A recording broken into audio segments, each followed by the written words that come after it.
La isla misteriosa, de Julio Verne. Parte 2. El abandonado. Capítulo 5. Encuentran el globo y síntomas de que hay alguien. Cyrus Smith y sus compañeros durmieron como inocentes lirones en la caverna que el jaguar tan cortésmente les había cedido.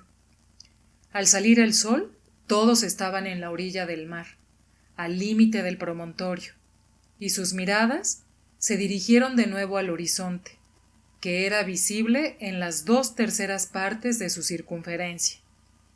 Por última vez, el ingeniero pudo cerciorarse de que ninguna vela, ningún casco de buque aparecía en el mar, ni con el catalejo pudo descubrir en toda la extensión a que alcanzaba punto alguno sospechoso. Nada había en el litoral, al menos en la parte rectilínea que formaba la costa sur del promontorio en una longitud de 3 millas, porque más allá, una escotadura del terreno ocultaba el resto de la costa. Aún desde el extremo de la península serpentina no podía divisarse el cabo de la Garra, oculto por altas rocas. Quedaba por explorar la orilla meridional de la isla.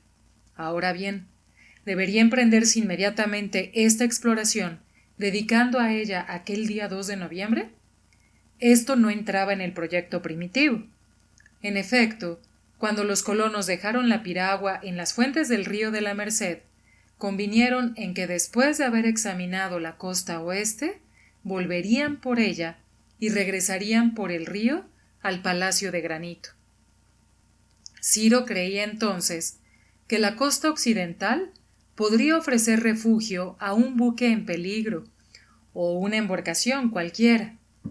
Pero visto que aquel litoral no presentaba ningún punto de desembarco, había que buscar en el sur de la isla lo que no se había encontrado en el oeste. Gédéon Spilett propuso continuar la exploración para resolver la cuestión del presunto naufragio y preguntó a qué distancia podía hallarse el cabo de la Garra del extremo de la península. A unas 30 millas, contestó el ingeniero, teniendo en cuenta las curvas de la costa. ¡30 millas! Repuso Gédéon Spilett. Un día. Sin embargo, opino que debemos volver al Palacio de Granito siguiendo la costa del sur. Pero, observó Harbert, desde el cabo de la Garra al Palacio de Granito hay que contar otras 10 millas por lo menos. Pongamos 40 millas en todo, dijo el periodista. No importa, hay que recorrerlas. Así examinaremos ese litoral desconocido y no tendremos que volver a empezar la exploración. Justo, dijo Pencroff. Pero, ¿y la piragua? La piragua, ya que se ha quedado sola durante un día en el nacimiento del río de la Merced, bien podrá permanecer 2. Hasta ahora no podemos decir que la isla está infestada de ladrones. Sin embargo, repuso el marino, cuando me acuerdo de la jugarreta que nos hizo la tortuga, no las tengo todas conmigo. La tortuga. La tortuga, repitió el corresponsal. ¿No sabe usted que el mar la volvió a su posición natural? Vaya usted a saber, murmuró el ingeniero. Pero, dijo Nab. El negro tenía algo que decir, porque abría la boca para hablar aunque no profería palabra. ¿Qué te ocurre, Nab? Le preguntó el ingeniero. Digo que, si volvemos por la orilla hasta el cabo de la Garra, contestó Nab, después de doblar el cabo, nos encontraremos detenidos. ¿Por el río de la Merced? En efecto, dijo Harbert, y no tendremos ni puente ni barca para atravesarlo. No importa, observó Pencroff, con unos cuantos troncos flotantes pasaremos el río. De todos modos, dijo Gédéon Spilett, habrá que construir un puente si queremos tener un acceso fácil para el Far West. Un puente, exclamó Pencroff. Gran cosa. ¿El señor Smith no es ingeniero de profesión? Él nos hará un puente cuando queramos. Entretanto, yo me encargo de trasladar a todos al otro lado del río de la Merced sin mojar una hilacha de la ropa de nadie. Aún tenemos víveres para un día, y es todo lo que necesitamos. Además que no nos faltará caza hoy, como no nos ha faltado ayer. ¡En marcha! La proposición del corresponsal, vivamente sostenida por el marino, obtuvo la aprobación general, porque todos deseaban con ardor disipar sus dudas, y regresando por el cabo de la Garra, la exploración se completaba. Pero no había tiempo que perder, porque una etapa de 40 millas era larga, y no era posible llegar al Palacio de Granito antes que anocheciera. A las 6 de la mañana, la caravana se puso en marcha. En previsión de algún mal encuentro de animales de 2 o 4 pies, se cargaron los fusiles con bala. Top, que debía abrir la marcha, recibió orden de registrar la linde del bosque. La costa, a partir del extremo del promontorio, que formaba la cola de la península, se redondeaba por espacio de 5 millas, distancia que fue rápidamente recorrida sin que las investigaciones más minuciosas revelaran el menor vestigio de desembarco antiguo ni reciente, ni presentara un resto cualquiera de buque, ni de campamentos, ni cenizas de hoguera encendida, ni huella de pie humano. Cuando llegaron los colonos al ángulo donde terminaba la curva para seguir la dirección nordeste, formando la bahía de Washington, pudieron abarcar con la vista el litoral sur de la isla en toda su extensión. A 25 millas de aquel punto, la costa terminaba en el cabo de la Garra, que apenas se divisaba entre la bruma de la mañana, y que por un fenómeno de espejismo parecía que estaba suspendido entre la tierra y el agua. Entre el sitio que ocupaban los colonos y el centro de la inmensa bahía, la costa se componía primero de una extrema playa muy unida y muy llana, bordeada en segundo término de una fila de árboles. Después, haciéndose muy irregular, proyectaba puntas agudas de rocas cubiertas por el mar. Y en fin, venía una acumulación pintoresca y desordenada de rocas negruzcas, que terminaban en el cabo de la Garra. Tal era el desarrollo de aquella parte de la isla que los exploradores veían por primera vez y que recorrieron con la mirada después de haber descansado un instante. ¿Un buque que se metiera aquí sin precaución?, dijo Pencroff, se perdería irremisiblemente. Bancos de arena se prolongan hasta el mar y más lejos escollos, mal paraje. Pero al menos quedaría algo de ese buque, observó el periodista. Pedazos de madera en los arrecifes, pero nada en la arena, dijo el marino. ¿Por qué? Porque estas arenas, más peligrosas todavía que las rocas, se tragan todo lo que se les eche, y pocos días bastan para que el casco de un buque de muchos centenares de toneladas desaparezca en ellas enteramente. Así pues, Pencroff, preguntó el ingeniero, si se hubiera perdido un buque en estos bancos, ¿cree que no tendría nada de extraño que no quedase de él ningún vestigio? Nada tendría de particular, señor Smith, sobre todo con ayuda del tiempo y de la tempestad. Sin embargo, aun en este caso, sería sorprendente que no hubiesen sido arrojados algunos restos de mástiles a sitios libres de los ataques del mar. Continuemos, pues, nuestras investigaciones, dijo Cyrus Smith. A la 1 de la tarde, los colonos llegaron al centro de la bahía de Washington, habiendo andado hasta entonces unas 20 millas. Hicieron alto para almorzar. Allí comenzaba una costa irregular, extrañamente recortada y festoneada por una larga línea de escollos que sucedían a los bancos de arena y que tardarían en quedar descubiertos por la marea. Se veían romperse las suaves ondulaciones del mar en las crestas de aquellas rocas y extenderse luego en anchas franjas de espuma. Desde aquel punto hasta el cabo de la Garra era la playa poco espaciosa y estaba encerrada entre la línea de los arrecifes y la del bosque. La marcha iba a ser difícil en adelante porque obstruían la playa innumerables cantos rodados. La muralla de granito tendía también a levantarse, y de los árboles que la coronaban en su parte posterior no se podía ver más que las verdosas cimas, inmóviles porque no las agitaba el menor soplo de brisa.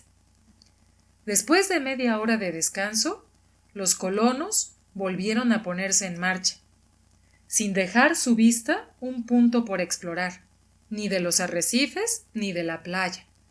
Pencroff y Nab llegaron a aventurarse entre los escollos, siempre que algún objeto atraía su mirada, pero no encontraban despojos, convenciéndose de que se habían engañado por alguna extraña conformación de las rocas. Observaron que la costa era abundante en moluscos comestibles, pero no podía ser explorada con fruto, mientras no se estableciese una comunicación entre las dos orillas del río de la Merced y no se perfeccionasen los medios de transporte. Así pues, nada de lo que tenía relación con el presunto naufragio pudo verse en el litoral, y sin embargo, un objeto de alguna importancia, el casco de un buque, por ejemplo, hubiera sido visible si sus restos hubieran sido arrojados a la orilla como aquel cajón encontrado a menos de 20 millas de allí. Pero no había nada. Hacia las 3 de la tarde, Cyrus Smith y sus compañeros llegaron a una estrecha cala bien cerrada, en la cual no desaguaba ningún arroyo. Formaba un verdadero puerto natural, invisible desde alta mar, a la cual daba acceso por un estrecho paso abierto entre los escollos.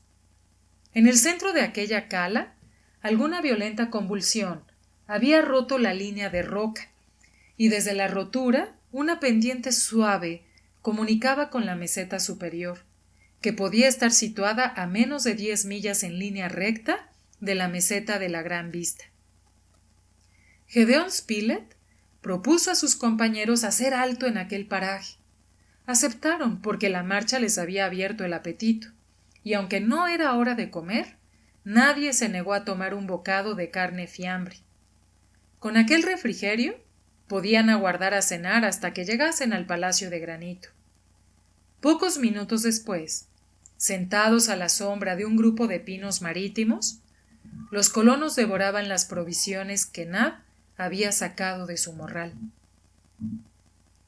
El sitio estaba elevado a 50 o 60 pies sobre el nivel del mar. Era el radio visual bastante extenso, y pasando sobre las últimas rocas del cabo, iba a perderse a lo lejos de la bahía de la Unión. Pero ni el islote ni la meseta de la Gran Vista eran visibles, ni podían serlo desde allí, porque la elevación del suelo y la cortina de los grandes árboles ocultaban el horizonte del norte. Huelga añadir que no obstante la extensión del mar que los exploradores podían abarcar con la vista, y a pesar de que el catalejo del ingeniero recorrió punto por punto toda la línea circular donde se confundían el cielo y el agua, no se divisó ningún buque. De la misma manera, en toda aquella parte del litoral que quedaba todavía por explorar, el anteojo registró con el mayor cuidado la playa y los arrecifes, sin que pareciese en el campo del instrumento resto alguno de naufragio. «Vamos», dijo Gédéon Spilett, «hay que tomar una determinación y consolarnos pensando que nadie nos vendrá a disputar la posesión de la isla Lincoln». «Pero, ¿y ese grano de plomo?», preguntó Harbert. «Me parece que no es imaginario». «¡Mil diablos! No lo es», exclamó Pencroff, pensando en su muela ausente. «Entonces, ¿qué consecuencia hemos de sacar?», interrogó el periodista. «Esta», contestó el ingeniero. «Hace 3 meses, al máximo, un buque, voluntaria o involuntariamente, vino a estos sitios». «¿Cómo? ¿Supondrá usted, Ciro, que ha sido tragado por el mar sin dejar rastro?», dijo el periodista. «No, querido Spilett. Pero observe usted que si es cierto que un ser humano ha puesto el pie en esta isla, no parece menos cierto, por otra parte, que no está ya en ella». «Entonces, si no le entiendo mal, señor Ciro», dijo Harbert, «el buque se habrá hecho de nuevo a la mar, evidentemente. ¿Y habremos perdido sin remedio una ocasión de volver a nuestra patria?», dijo Nab. «Irremisiblemente temo». «Pues bien, ya que se ha perdido la ocasión, en marcha», exclamó Pencroff, que ansiaba hallarse en el Palacio de Granito. Pero apenas se habían levantado, resonaron con fuerza los ladridos de Top, y el perro salió del bosque llevando en la boca un pedazo de tela manchada de barro. Nab arrancó aquella tela de los dientes del perro. Era un pedazo de un tejido muy fuerte.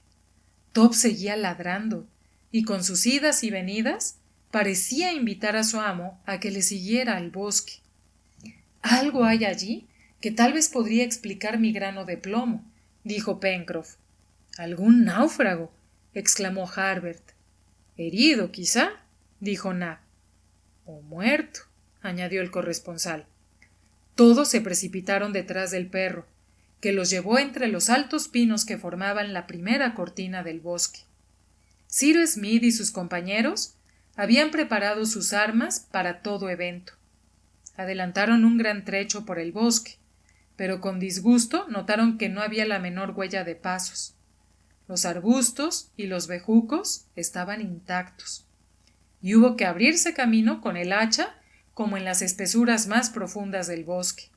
Era pues difícil suponer que hubiese pasado por allí una criatura humana, y sin embargo Top iba y venía, no como un perro que busca una pista, sino como un ser dotado de voluntad que persigue una idea. Al cabo de 7 u 8 minutos de marcha, Top se detuvo. Los colonos habían llegado a una especie de claro rodeado de árboles. Miraron en torno suyo y no vieron nada, ni entre los arbustos ni entre los troncos de los árboles. ¿Pero qué es lo que has encontrado, Top?, dijo Cyrus Smith. El perro ladró con más fuerza, saltando al pie de un gigantesco pino. De repente, Pencroff exclamó: ¡Muy bien! ¡Magnífico! ¿Qué hay?, preguntó Gédéon Spilett. Buscábamos un pecio en el mar o en la tierra. ¿Y qué? ¡Toma! Que es en el aire donde se encuentra. Y el marino enseñó a sus compañeros un enorme trozo de tela desgarrado y blancuzco que colgaba de la cima de un pino y al cual pertenecía el pedazo recogido por Top. Pero eso no es un barco, dijo Gédéon Spilett. Perdone, repuso Pencroff. ¿Cómo? ¿Será? Es lo que queda de nuestro barco aéreo, de nuestro globo, que ha encallado en la copa de ese árbol. Pencroff no se engañaba, y lanzó un hurra sonoro, añadiendo: Aquí tenemos tela de calidad para años. Podremos hacer pañuelos y camisas, ¿eh? ¿Qué le parece, señor Spilett? ¿Qué me dice usted de una isla donde los árboles producen camisas? Era un acontecimiento afortunado para los colonos de la isla Lincoln que el globo aerostático, después de haber dado su último salto en los aires, hubiera vuelto a caer en la isla. Los colonos podían conservarlo si querían intentar una nueva evasión por los aires, o emplear fructuosamente aquellos centenares de varas de tela de algodón de excelente calidad después de quitarle el barniz. Como es de suponer, todos participaron de la alegría de Pencroff, pero era preciso bajar del árbol aquella tela para ponerla en lugar seguro, y no costó poco esta maniobra. Nab, Harbert y el marino tuvieron que hacer prodigios para desenredar el enorme globo deshinchado. La operación duró 2 horas, pero luego estaban depositados en tierra no solo la cubierta de tela con su válvula, sus resortes y su guarnición de cobre, sino también la red, es decir, un inmenso cúmulo de cuerdas gruesas y delgadas, el círculo de retención y el áncora. La envoltura, prescindiendo del desgarrón, se hallaba en buen estado, y sólo su apéndice inferior había sufrido deterioro. Era una fortuna que caía del cielo a los colonos. De todos modos, señor Ciro, dijo el marino, si alguna vez nos decidimos a salir de esta isla, supongo que no será en globo, ¿no es verdad? Estos buques del aire no van donde uno quiere, y eso lo sabemos por experiencia. Si quiere hacerme caso, es mejor construir una buena embarcación de unas 20 toneladas, y me permitirá usted cortar de esta tela una vela de trinquete y un fuque. Lo demás servirá para ropa interior. Ya veremos, Pencroff, contestó Cyrus Smith. Ya veremos. Entretanto, hay que poner todo esto en sitio seguro, dijo Nab. No podía pensarse en trasladar al Palacio de Granito aquella carga de tela y cuerdas, cuyo peso era muy grande, y hasta que se contara con un vehículo que pudiera acarrearla, convenía no dejar por mucho tiempo aquellas riquezas a merced del huracán. Los colonos, reuniendo sus esfuerzos, consiguieron arrastrarlo hasta la orilla, donde habían descubierto una vasta cavidad abierta en una roca y resguardada del mar, de la lluvia y del viento, gracias a su orientación. Nos hacía falta un armario y ya lo tenemos, dijo Pencroff, pero como no se puede echar la llave, será prudente ocultar la puerta todo lo posible. No lo digo por los ladrones de 2 pies, sino por los de 4 patas. A las 6 de la tarde todo estaba almacenado, y después de haber dado a la cala el nombre harto justificado de puesto del globo, tomaron el camino del cabo de la Garra.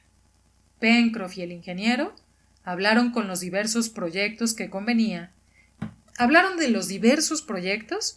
convenía poner en ejecución lo más pronto posible.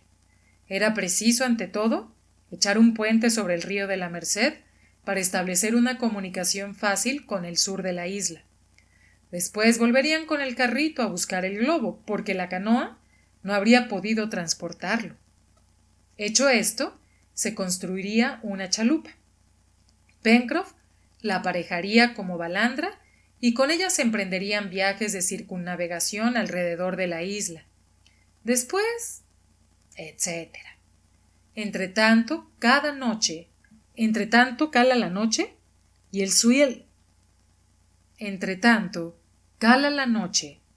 cielo estaba ya oscuro cuando los colonos llegaron a la punta del Pecio y al sitio mismo donde habían descubierto el precioso cajón.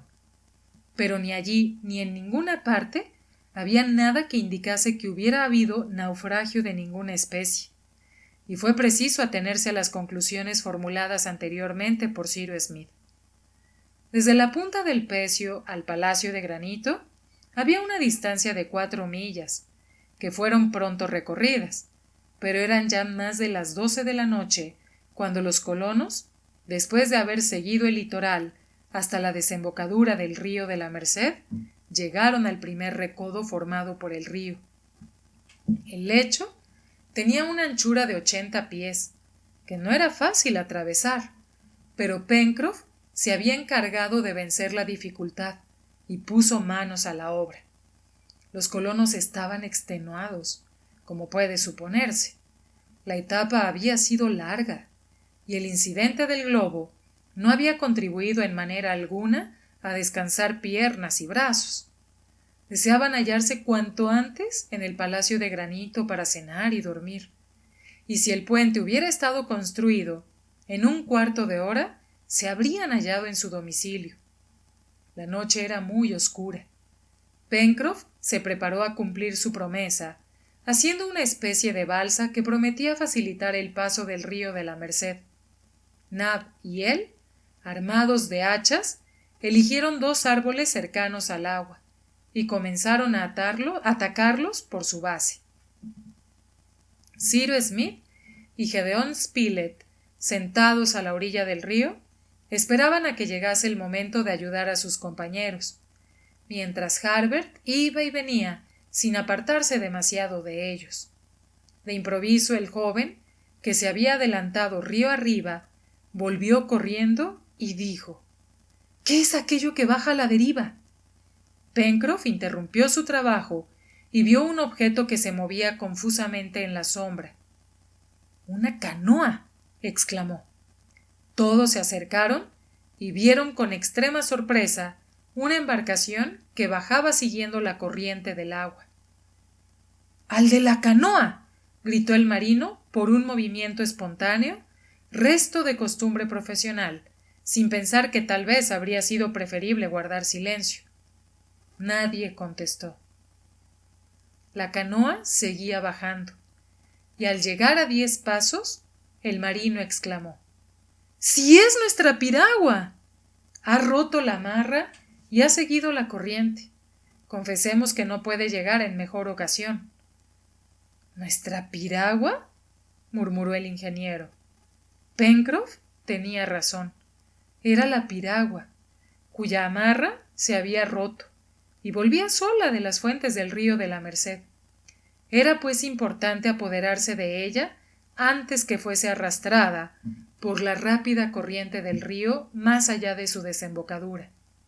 Esto es lo que hicieron diestramente Nab y Pencroff con un palo largo. La piragua se detuvo en la orilla.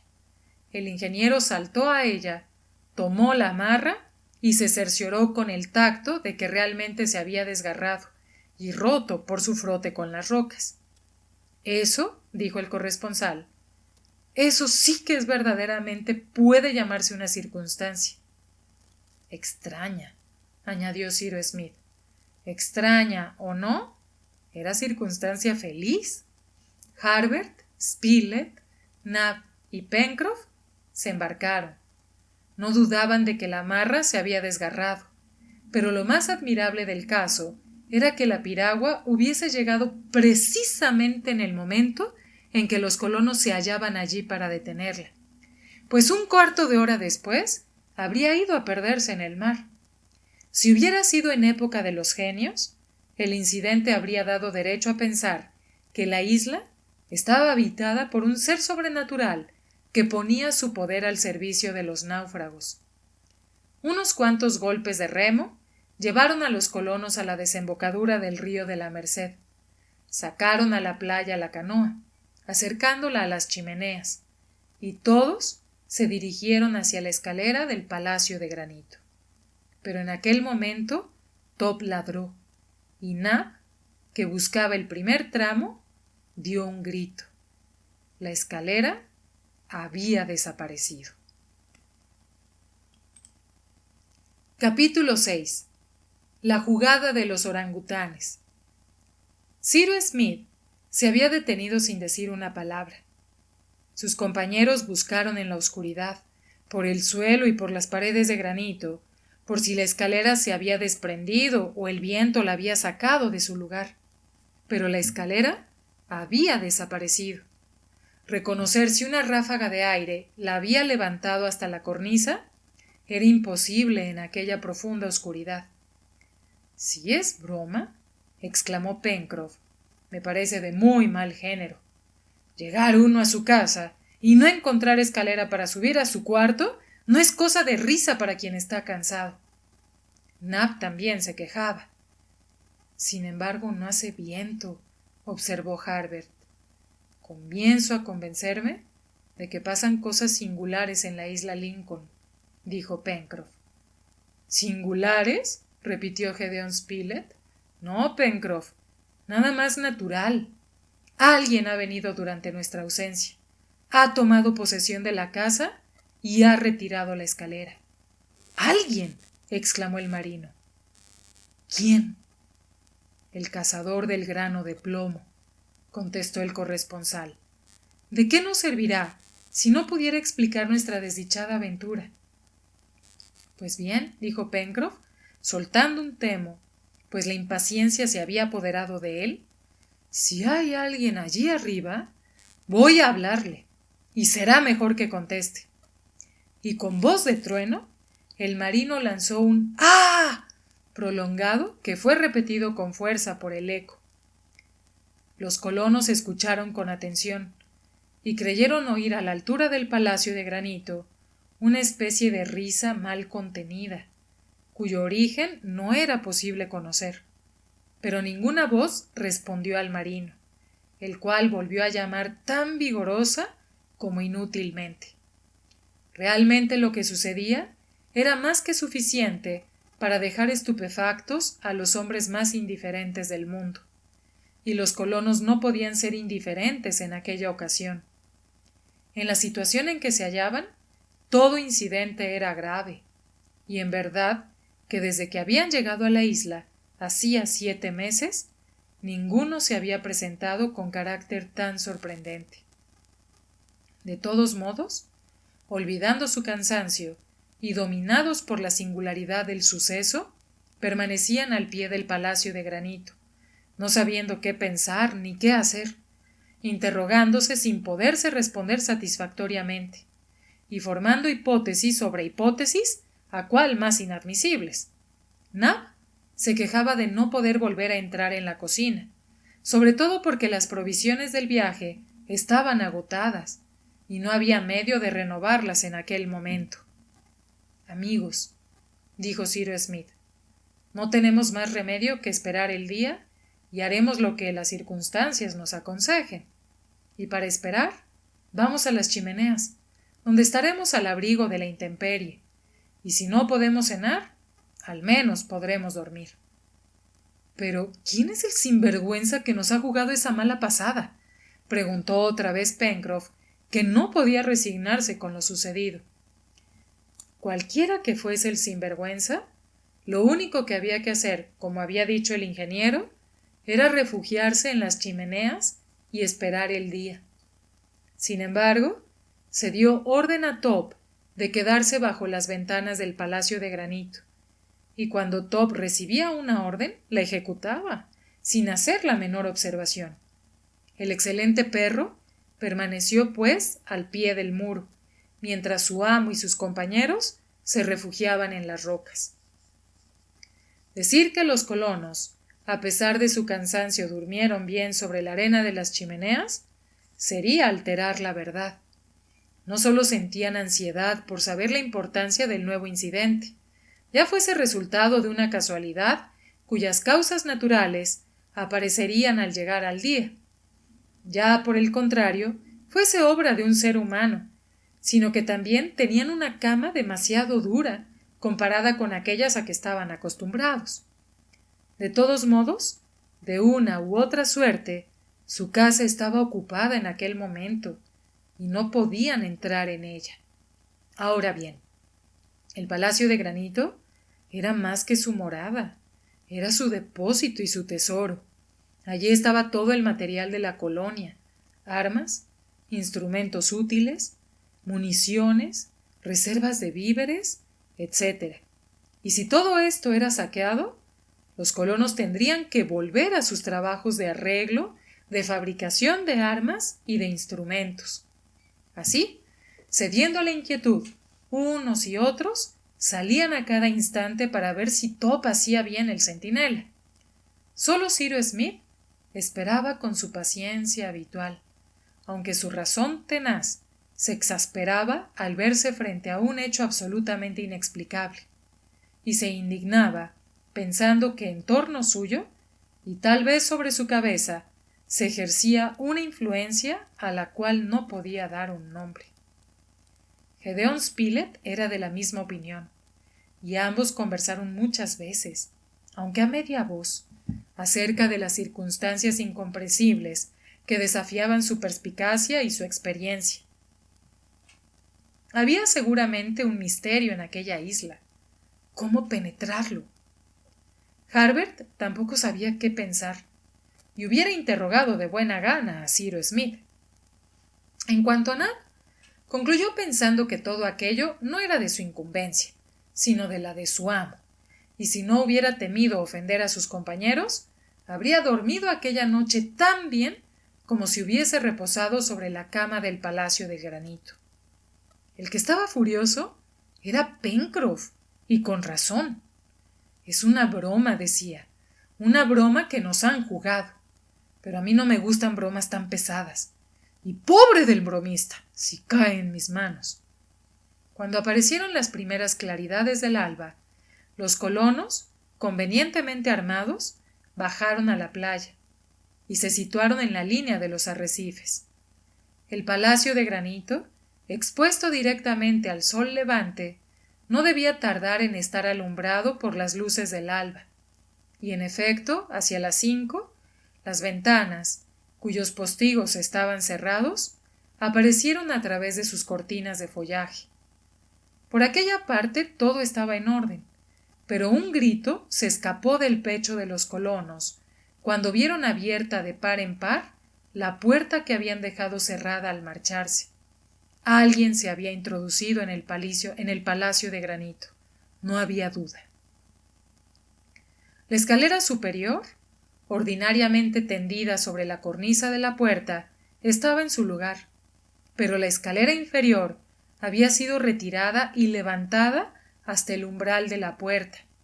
Era evidente que los intrusos habían logrado ponerse al abrigo de toda sorpresa. En cuanto a reconocer su especie y su número, no era posible, pues ninguno de ellos se mostraba por ninguna parte. Pencroff llamó de nuevo. No obtuvo respuesta. «Miserables», exclamó el marino. «Duermen tranquilamente como si estuvieran en su casa. ¡Piratas! ¡Bandidos! ¡Corsarios! ¡Hijos de John Bull!».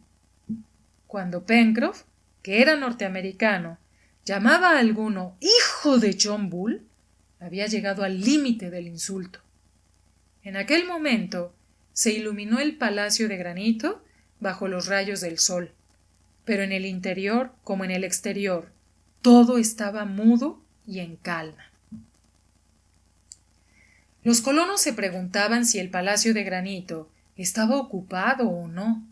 Sin embargo, la posición de la escalera lo demostraba suficientemente, y hasta era seguro que los ocupantes, cualesquiera que fuesen, no habían podido huir. Pero ¿cómo llegar hasta ellos? Harbert tuvo entonces la idea de atar una cuerda a una flecha y lanzar ésta de manera que fuese a parar entre los primeros barrotes de la escalera, que pendía del umbral de la puerta. Entonces, mediante la cuerda, podrían desarrollarse la escalera hasta llegar a tierra y restablecer la comunicación con el palacio de granito. No había otro medio mejor, y con un poco de destreza, la idea de Harbert podía tener buen éxito.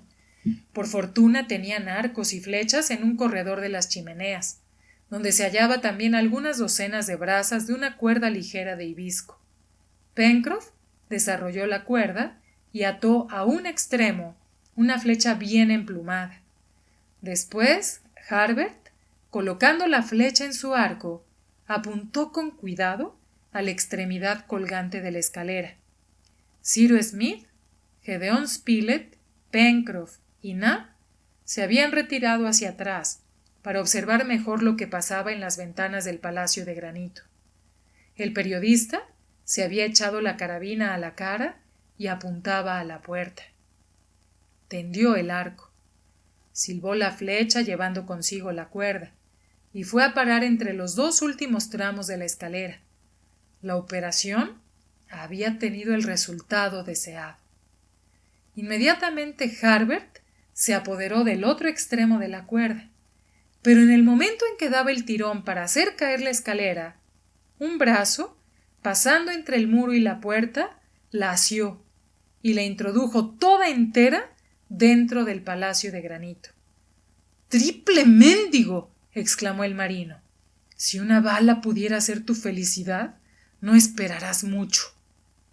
«¿Qué es eso?», preguntó Nab. «¿Cómo? ¿No lo has visto?» «No». «Pues un mono, un macaco, un zapajú, un orangután, un babino, un gorila, un simio. Nuestra morada ha sido invadida por monos que han trepado por la escalera durante nuestra ausencia». Y en aquel momento, como para dar razón al marino, 3 o 4 cuadrumanos se asomaron a las ventanas, después de haber abierto los postigos, y saludaron con 1000 gestos y contorsiones a los verdaderos propietarios de la casa. «Ya sabía yo que era una broma», exclamó Pencroff, «pero un bromista pagará por todos». El marino se echó a la cara el fusil, apuntó a uno de los monos y disparó. Todos desaparecieron, menos uno, que mortalmente herido fue precipitado sobre la playa. Aquel mono de gran tamaño pertenecía al primer orden de los cuadrumanos, sin duda alguna. Ya fuese un chimpancé, un orangután, un gorila o un gibón, debía ser clasificado entre esos antropomorfos, llamados así a causa de su semejanza con los individuos de la raza humana.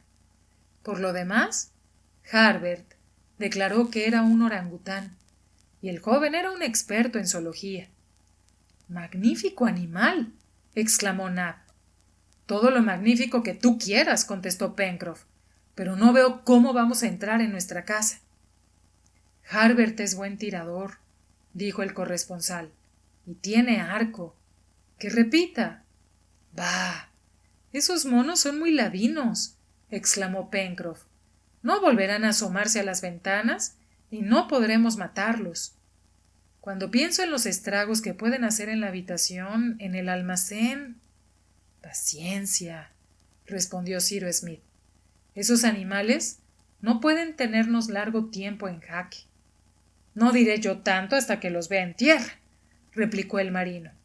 Ante todo, ¿sabe usted, señor Ciro, cuántas docenas de esos bromistas hay allí arriba? Habría sido difícil responder a Pencroff. En cuanto a repetir la tentativa del joven, era casi imposible, porque el extremo inferior de la escalera había sido retirado al interior, y cuando el joven tiró otra vez la cuerda, ésta se rompió y la escalera no cayó. La situación era realmente embarazosa. Pencroff no cesaba de gruñir, y aunque el caso tenía cierto lado cómico, él, por su parte, no le encontraba gracia. Era evidente que los colonos acabarían por recobrar su domicilio y arrojar de él a los intrusos. ¿Pero cuándo? ¿Y cómo? Esto es lo que no habrían podido decir. Pasaron 2 horas, durante las cuales los monos evitaron asomarse a las ventanas y a la puerta. Continuaban allí, y por 3 o 4 veces se vio atravesar ya un hocico, ya una pata, que fueron saludados a tiros. —Ocultémonos —dijo el ingeniero—. Tal vez los monos crean que nos hemos marchado y se dejarán ver. Spilett y Harbert se quedarán detrás de las rocas y dispararán sobre todo lo que se presente. Las órdenes del ingeniero fueron ejecutadas, y mientras el periodista y Harbert, los más hábiles tiradores de la colonia, se apostaban mirando las ventanas, pero fuera de la vista de los monos, Nab, Pencroff y Cyrus Smith subieron a la meseta superior y entraron en el bosque para matar alguna cosa, pues la hora del almuerzo había llegado y no tenían víveres de ninguna especie. Al cabo de media hora volvieron los cazadores con algunas palomas torcaces, que asaron. No se había vuelto a ver ningún mono. Gedeón Spilett y Harbert acudieron a tomar parte en el almuerzo, mientras Top hacía centinela bajo la ventana, y cuando almorzaron volvieron a su puesto. 2 horas después, la situación no se había modificado. Los cuadrumanos no daban señales de vida, como si hubiesen desaparecido, aunque lo más probable era que, asustados por la muerte de uno de ellos y espantados por las detonaciones de las armas, estuviesen escondidos en algún rincón de los cuartos del Palacio de Granito, o tal vez en el mismo almacén. Y cuando los colonos pensaban en las riquezas que aquel almacén contenía, la paciencia, tan recomendada por el ingeniero, degeneraba en violenta irritación que, francamente hablando, no dejaba de ser justificada. —Esto es estúpido —dijo al fin el periodista—. Es justo que concluya. Y sin embargo, lo primero es hacer salir de ahí a esos tunantes —exclamó Pencroff—. Ya los echaremos, aunque sean 20. Hay que combatirlos cuerpo a cuerpo. ¿No habrá ningún medio de llegar hasta ellos? Sí hay uno —contestó el ingeniero, al cual acababa de ocurrírsele una idea. —¿Uno? —dijo Pencroff. —Ese es bueno, a falta de otro. ¿Pero cuál es? —Bajaremos al Palacio de Granito por el antiguo desagüe del lago —contestó el ingeniero. —¡Ay! ¡Mil diablos! —exclamó el marino—, y no haber pensado yo en eso antes. Era el único medio de penetrar en el Palacio de Granito para combatir de cerca a los monos y expulsarlos. El orificio del desagüe Estaba cerrado con un muro de piedras cimentadas por argamasa, que habría que romper, pero después podría recomponerse. Por fortuna, Cyrus Smith no había efectuado todavía su proyecto de disimular aquella entrada, sumergiéndola bajo las aguas del lago, porque en tal caso la operación hubiera exigido más tiempo. Eran ya más de las 12 de la mañana cuando los colonos, bien armados y provistos de picos y azadones, salieron de las chimeneas, pasaron bajo las ventanas del Palacio de Granito, después de haber mandado a Top a que continuase en su puesto, y se prepararon a subir por la orilla izquierda del río de la Merced hasta la meseta de la Gran Vista.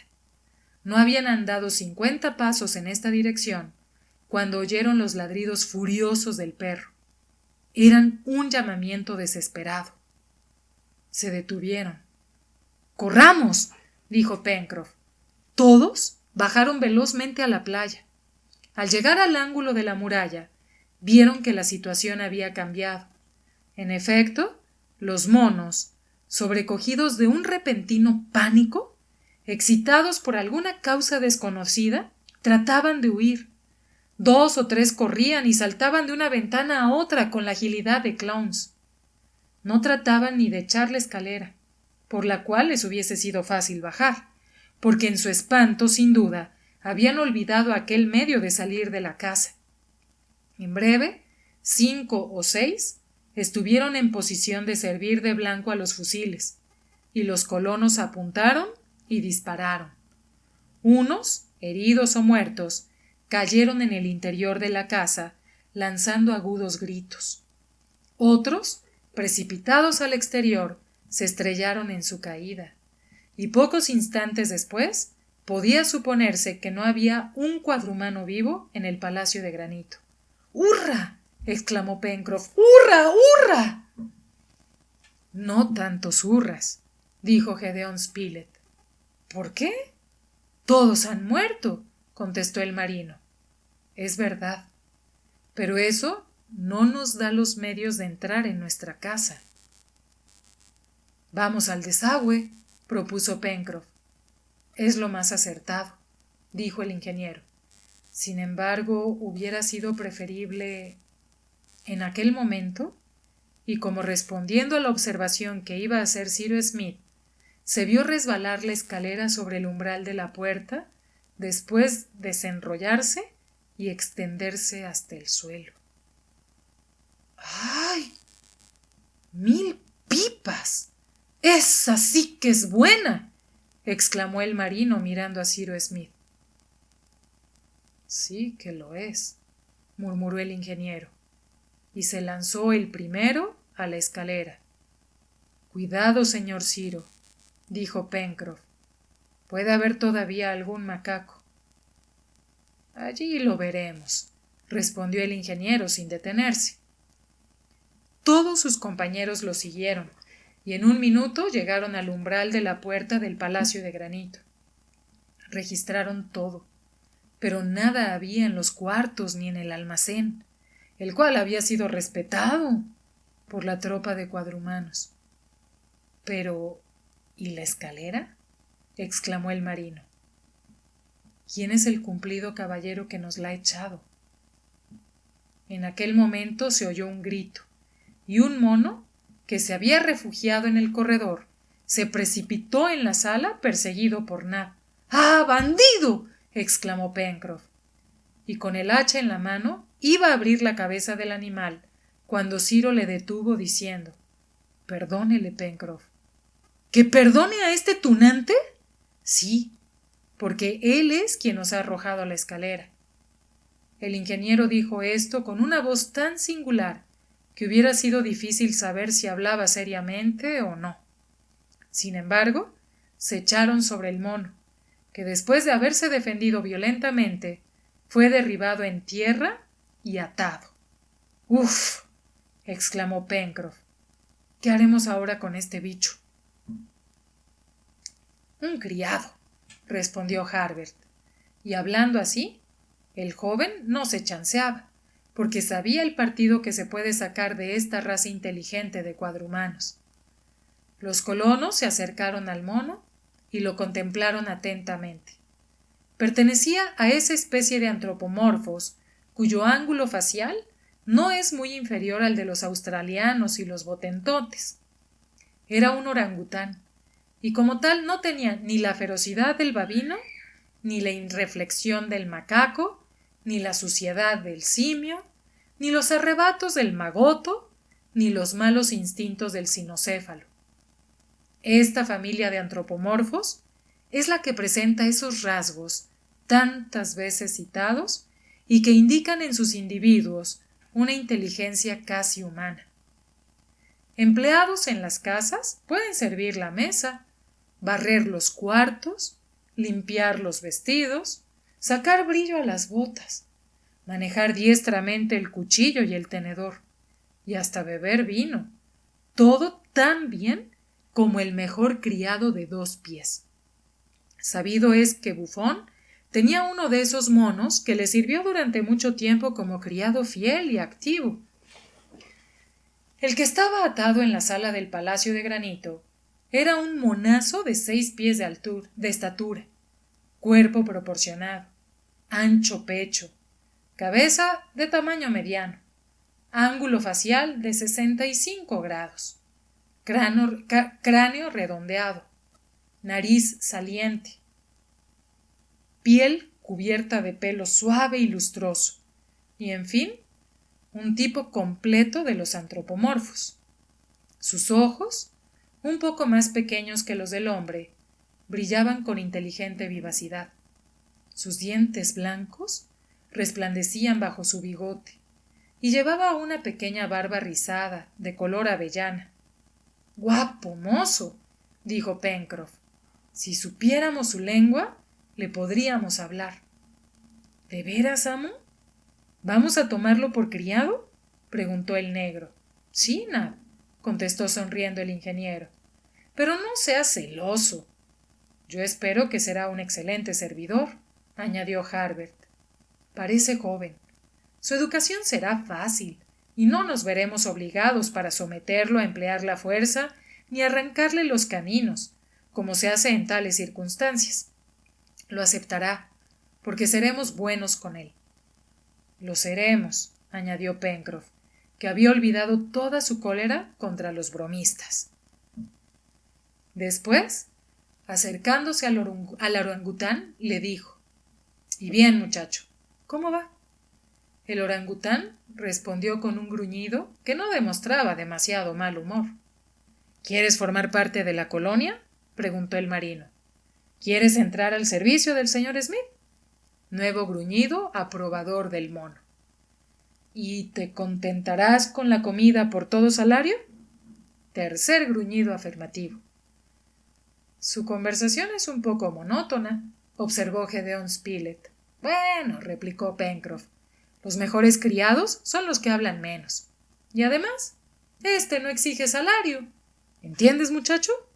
Para empezar, no te daremos salario, pero más adelante lo doblaremos si estamos contentos de ti.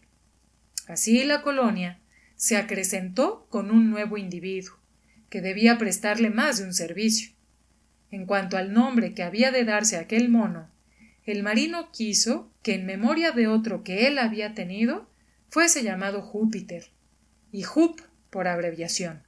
Y así, sin más ceremonias, Maese Jup fue instalado en el Palacio de Granito.